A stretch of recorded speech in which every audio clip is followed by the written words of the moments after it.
September 2025, just before dawn, the desert near El Paso trembled under explosions no one saw coming. A fleet of unmanned aerial vehicles streaked across the horizon, striking at a fortified compound like lightning.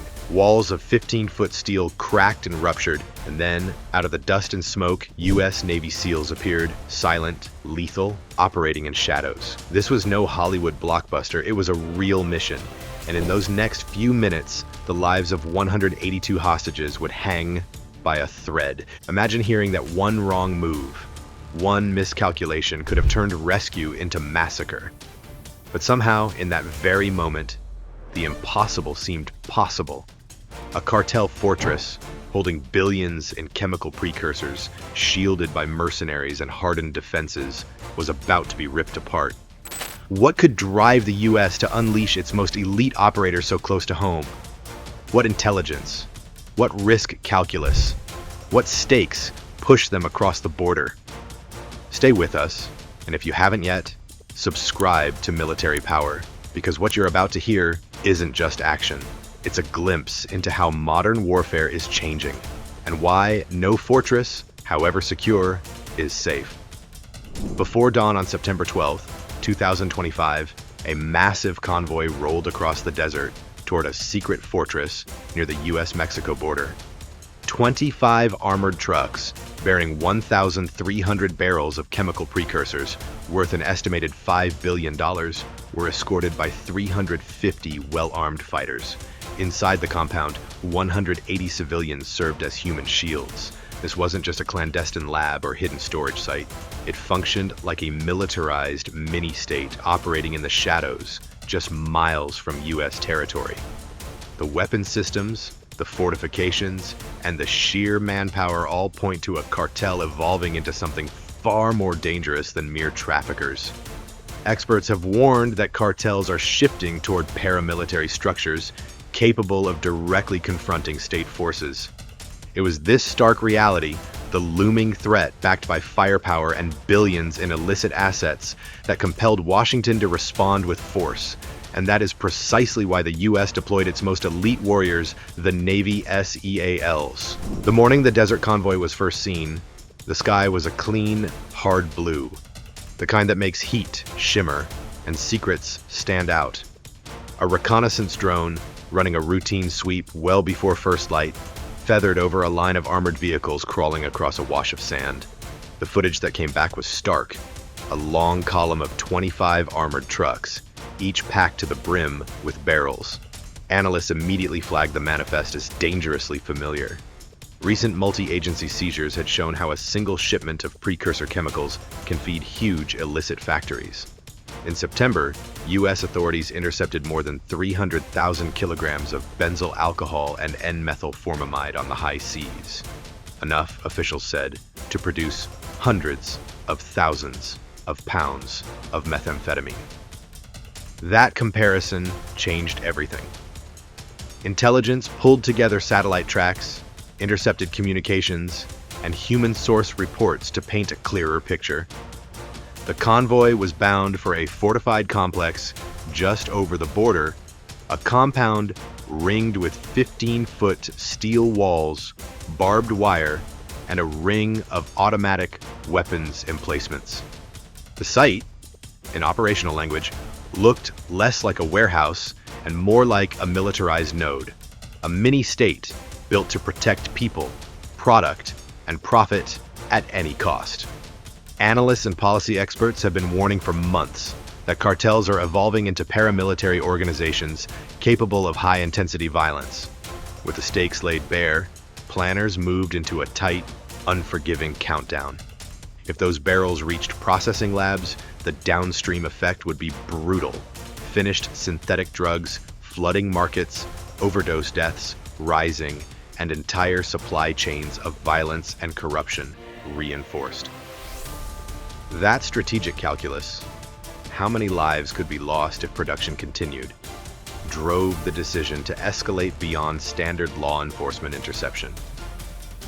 The White House and interagency leadership authorized a military-grade response, a tailored surgical raid using the U.S. Navy's most elite elements, backed by an unprecedented drone swarm and a layered intelligence architecture. Public reporting has traced how U.S. special operations and intelligence units have increasingly been pulled into anti-cartel operations in recent months, expanding the toolkit used to disrupt precursor flows and high-value targets. At this stage, the headline figures tell the immediate story, but hide the practical pressure.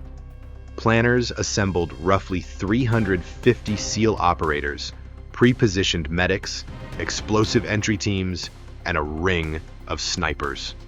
Overhead, nearly 100 unmanned aircraft were queued for kinetic and surveillance roles. On the ground, breach teams rehearsed entry routes and tunnel contingencies. This was not a brute force assault. It was choreography built on timing. Every second mattered because the convoy could disperse or the cartel could accelerate processing. The operational window was perilously short. Commanders rehearsed alternatives, arrest options, non-kinetic suppression, and, if required, dynamic breaching, using thermite and collapsing charges to cut steel and concrete. They also built contingency plans to evacuate scores of hostages under direct fire. Intelligence tradecraft held the mission together. Signals intercepts revealed movement patterns and guard rotations. Imagery analysts identified blind spots in the perimeter. A SIGINT overlay suggested where command radios were most likely to be located.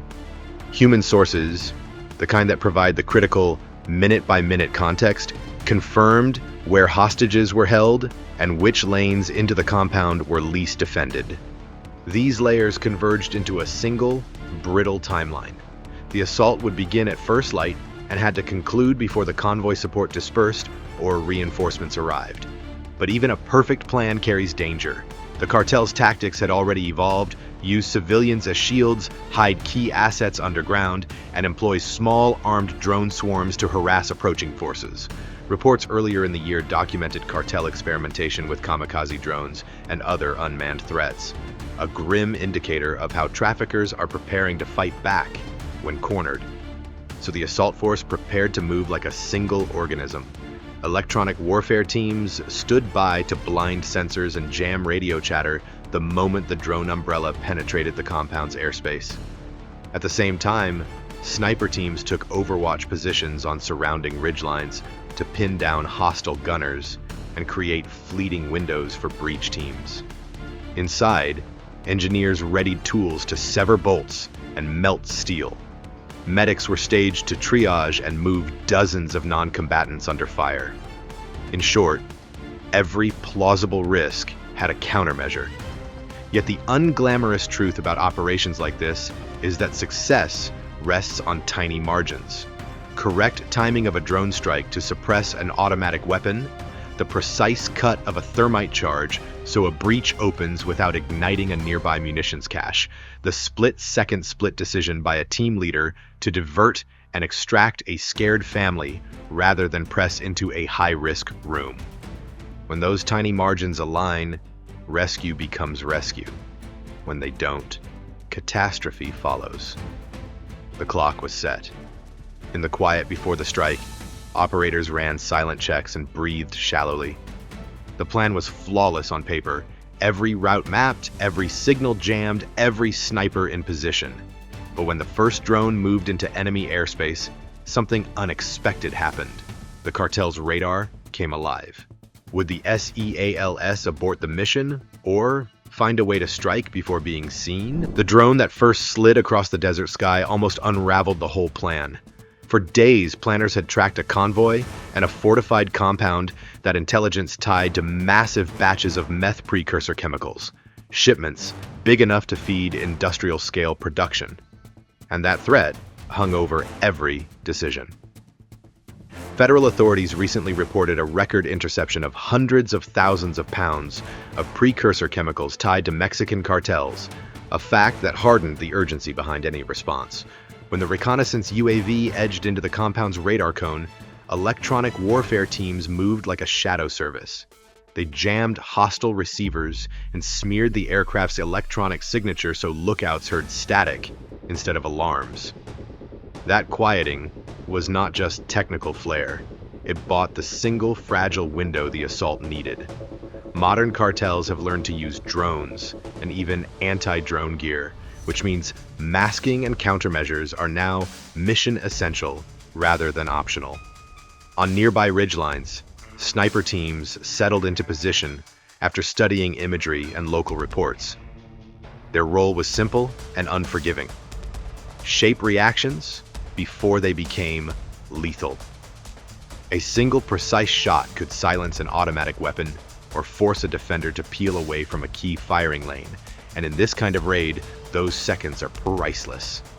At the same time, engineers and assault teams prepared a less visible route. Pre-drilled tunnels and subterranean approaches that let operators appear where defenders least expected.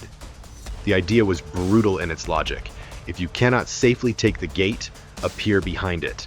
Experts note that as cartels fortify, planners increasingly trade simplicity for options that reduce civilian risk.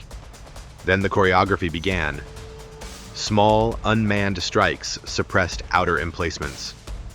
Snipers pinned exposed gunners. Breach teams used controlled, cutting charges to open the 15-foot steel that had promised invulnerability.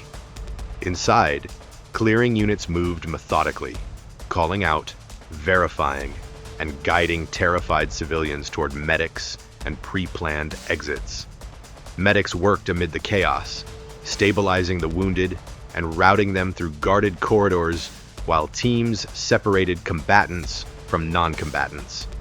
It was a violent ballet where every move balanced speed with restraint because any mistake could trigger explosions or civilian casualties. Outside the compound, commanders watched reports of pickup trucks converging on flank roads and kept reaction forces ready. Political and legal scrutiny shadowed every minute. Using military assets so close to a border carries consequences. Still, for planners, the alternative looked worse. Allow precursor flows to reach labs and the street, multiplying overdoses and empowering a new militarized criminal architecture. If you were standing on that ridge, holding the decision in your hands, would you have taken the same risk? When the order came through, the sky over the desert fractured into fire. 95 drones, each no larger than a motorcycle wheel, plunged out of the dark, their guidance systems locked on guard towers and heavy guns that ringed the compound. The impact was surgical. Flashes of light along the steel perimeter, brief eruptions of dust and smoke, and then silence. Within seconds, the fortress that had once looked untouchable now glowed with small fires. The sound of crackling metal and collapsing searchlights replaced the mechanical hum of engines. According to recent Pentagon assessments, small, unmanned aerial systems like these are now the backbone of modern special operations, capable of neutralizing defenses without risking human lives in the opening phase. In that smoke, the SEAL teams moved. They approached low and fast, wrapped in camouflage and silence, guided only by infrared strobes invisible to the naked eye. Reaching the perimeter, they began to cut through 15-foot thick steel using thermite. The compound burned hotter than 2,000 degrees Celsius, slicing metal like butter.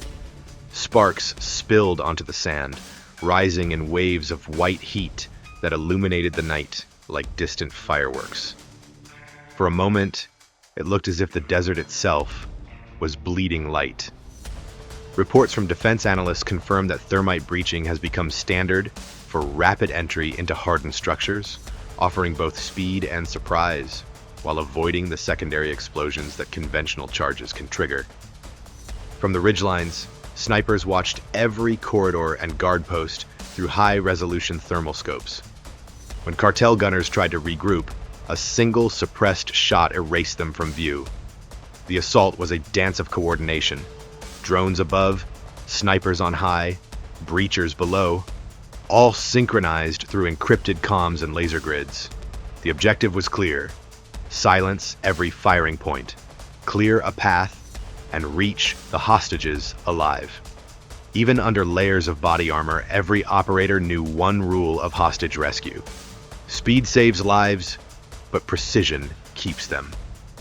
Once inside, the chaos intensified. The corridors were narrow and lined with barrels, the air thick with chemical fumes and smoke. Flashbangs lit the hallways in bursts of white light, followed by short, muffled gunfire.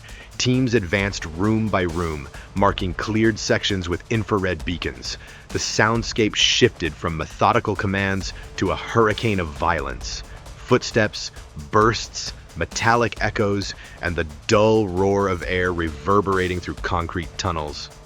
A journalist embedded with counter-narcotics forces once described such scenes as controlled panic, where discipline is the only thing separating a mission from disaster.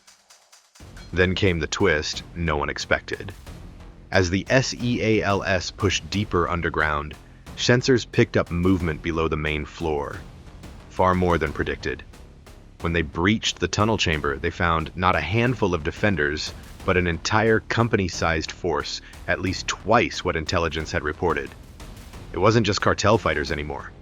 Many appeared to be trained mercenaries, outfitted with ballistic armor, night vision goggles, and US-made rifles. Intelligence later confirmed that several of these weapons had been diverted from Central American black markets. In that moment, the mission turned from a rescue to a close-quarters brawl. The SEALS adjusted instantly. Grenades rolled down the tunnel bends, explosions echoing like thunder trapped underground. Machine gun fire lit up the walls in strobes of orange and white. Operators used the darkness as a weapon, advancing behind blasts of dust and shrapnel. Each corridor cleared meant another few feet of progress toward the hostages, and one more chance to get everyone out alive. The fighting stretched minute by minute until the air was thick with smoke and adrenaline. It wasn't elegant, it was survival by precision, coordination, and willpower. The drones still circled overhead, feeding live imagery to command centers miles away, while medics on standby prepared for casualties that might come at any second. As dawn began to break over the sand dunes, the last shots echoed through the tunnels, followed by the single word that every operator waits for in a mission like this. Clear. What intelligence had missed in numbers, the SEALS overcame through speed, training, and adaptability. And for the first time, the world saw what it looked like when America's most secretive warriors brought a cartel army to its knees, not with overwhelming firepower, but with absolute precision. The fortress above was collapsing, but deep beneath the surface, movement still flickered on the SEALS's scanners, hundreds of signals packed into tight tunnels. Was the mission truly under control, or was the real battle about to begin underground? Inside the burning fortress, chaos took on a rhythm of its own. Every hallway echoed with the clash of gunfire and the deep, concussive thump of explosions. The SEAL teams had split into two groups, one to hold off the cartel fighters pouring in from upper levels, and another to push deeper underground, where the hostages were believed to be trapped. According to open-source reports on prior U.S. counter-cartel operations, SEALs are trained for these dual-layer assaults using synchronized timing and live drone feeds to keep both fronts alive under extreme pressure. The deeper they went, the narrower the tunnels became. RPG rounds screamed down concrete corridors, ricocheting off the walls, while bursts of machine gun fire lit up the darkness like lightning strikes. Overhead, small UAVs, each barely larger than a dinner plate, buzzed through passageways, dropping stun grenades and relaying infrared video to the operators advancing below. Smoke hung thick in the air. Visibility dropped to near zero. Through it all, the SEALS kept their formation tight, moving fast and silent, clearing one chamber at a time. The sound of gunfire was constant, measured, disciplined, almost mechanical. When the first group of hostages was found, they were huddled behind stacked chemical barrels, trembling and half blinded by the light. Operators cut their restraints and guided them out in small groups, each covered by suppressive fire from above. The extraction was as dangerous as the entry. One mistake, one stray shot, and everything could have unraveled. Medics and operators alternated carrying the wounded, while drones mapped safer exits through the collapsing tunnels. Witnesses later described seeing civilians led through smoldering corridors as the sky above flickered with tracer rounds. By 9:45 a.m., the last group was clear. All 182 hostages were alive. Outside, the desert wind carried the fading echo of gunfire while smoke still rose from the shattered compound. Intelligence officers later confirmed the operation's results. 320 cartel gunmen were either captured or killed, and every barrel of precursor chemical, valued at roughly $5 billion, was seized intact. The U.S. military called it one of the fastest and most complex joint rescue missions ever executed near domestic soil. It wasn't brute strength that won the day, but coordination, the fusion of technology, discipline, and instinct. The operation sent a clear message across the border. Even the most fortified strongholds could fall in hours when precision met purpose. But as the dust settled, one question rose higher than the smoke itself. What would Washington do next with a victory this decisive? By the time the last helicopter lifted off, Washington's message was blunt. This wasn't only a hostage rescue, it was a warning broadcast across the border. Senior officials framed the raid as part of a wider shift against narco-terrorist networks, signaling that future operations would strike faster and farther when U.S. lives are at stake. In recent weeks, the administration has openly vowed more operations against cartels and paired that rhetoric with lethal interdictions at sea. Steps meant to show that safe havens and staging grounds will be hit, not merely watched. Treating cartels like paramilitary foes didn't happen in a vacuum. Earlier this year, Washington designated several groups, including Sinaloa and Venezuela's Tren de Aragua, as global terrorist organizations, a legal move that expands the government's playbook and aligns policy with the reality of armored convoys, fortified compounds, and battlefield weapons. Mexico has pushed back against talk of unilateral action, while also acknowledging and, at times, coordinating surveillance flights, evidence of a tense but ongoing security dialogue that will shape what comes next. Strategically, the raid underscored a new border posture, not just fencing and patrols, but precision offense, drones, electronic warfare, special operators, targeting the nodes that make industrial trafficking possible. U.S. leaders have even weighed drone strikes against cartel targets, while Pentagon officials caution that authorities are not automatic, an active debate that reflects how quickly tactics are moving. Meanwhile, cartels themselves are militarizing, fielding bomb-dropping quadcopters, and in some regions, FPV attack drones that can slip through doorways, technology that turns criminal strongholds into battle spaces. And so, the rules are being rewritten. Rather than chase street-level shipments, the U.S. is aiming at the machinery, precursors shipped through global gray markets, gun pipelines that arm enforcers, and command hubs where money, chemicals, and violence meet. Investigations have shown how readily fentanyl ingredients can be ordered and routed across borders. Overdose data, even with recent declines, still charts a national trauma. And a fresh U.S.-Mexico initiative now targets southbound weapons that fuel cartel firepower. Taken together, those facts explain the tone of this moment: decisive, offensive, and unapologetically focused on the systems behind the violence. In plain terms, the raid said this: fortified compounds are no longer symbols of safety. They are targets. And the longer cartels act like armies, the more the United States will treat them like enemies in a war it now insists it is prepared to fight. When the smoke cleared over the desert, the scale of what had just happened became undeniable.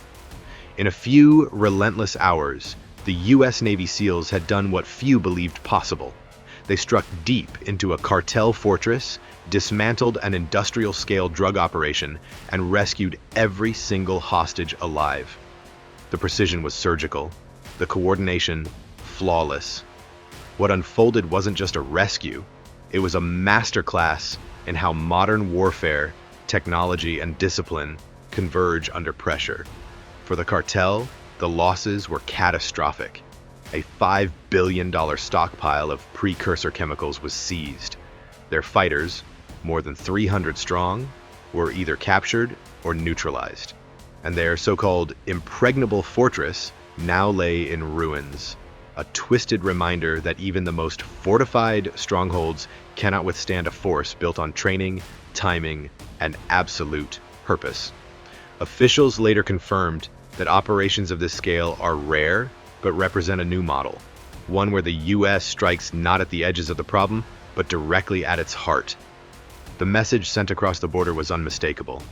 No matter how powerful or well-funded, no organization that threatens American lives or sovereignty can ever claim to be safe. Yet one question lingers. Was this a one-time warning shot, or the first move in a long shadow war between the United States and the cartels? Tell us what you think in the comments below, and don't forget to subscribe to Military Power for more in-depth stories that uncover the hidden strategies, secret technologies, and unseen battles shaping the modern world.